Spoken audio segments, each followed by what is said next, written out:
ايه رأيكم في الشفايف دي؟ مدفوع فيها دهب، بس للأسف محدش بيحبها.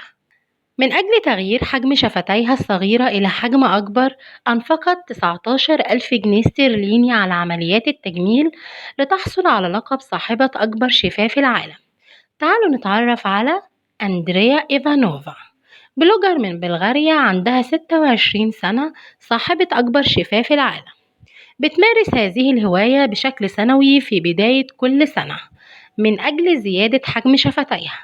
ظهر هوس الجمال وعمليات التجميل عندها عام 2018، وقالت في تصريحات صحفية قبل كده إنها تستمتع بفعل ذلك جدا، مشيرة إلى أن عائلتها لا ترغب في استمرارها في فعل ذلك. وقالت: تعتقد عائلتي أنه من الخطر الخضوع لعمليات التجميل باستمرار، وأن ذلك سيؤدي مع الوقت إلى أضرار كبيرة في المستقبل، ولكنني أحب فعل ذلك، وإن جميع إجراءات التجميل قد تؤدي إلى عواقب وخيمة في المستقبل. وقالت إنها بتخطط لحصد لقب صاحبة أكبر خدود في العالم من خلال تناول كميات كبيرة جدا من الطعام. وأشارت إنها بتواجه الكثير من المشكلات من الناحية العاطفية بسبب إنه مظهرها الغريب لا يتقبله أي شخص بسهولة، لكنها مستمرة في البحث عن الحب الصادق. وعلقت على أمر ارتباطها بالرجال بعد إنفاقها الآلاف لجعل شفتيها بهذا الحجم الضخم كان عائقا كبيرا في شعور أي رجل تجاهي بالحب، موضحة: يشعرون بالرهبة والخوف، وإنها محطمة لعدم تبادل شعور الحب مع أي رجل حتى الآن، وإنها بتواجه مشاكل كبيرة في حياتها العاطفية نتيجة لمظهرها غير التقليدي.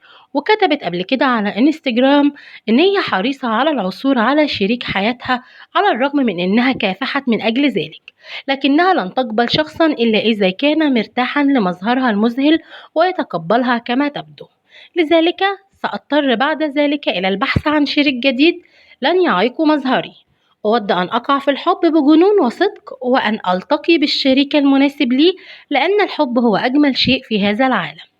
وقالت: أعشق إجراء العمليات التجميلية لوجهي، فهو نشاطي المفضل، وأنا متحمسة جدا للقيام بالمزيد. وتريد الآن تحقيق الرقم القياسي العالمي لأكبر خدود في العالم.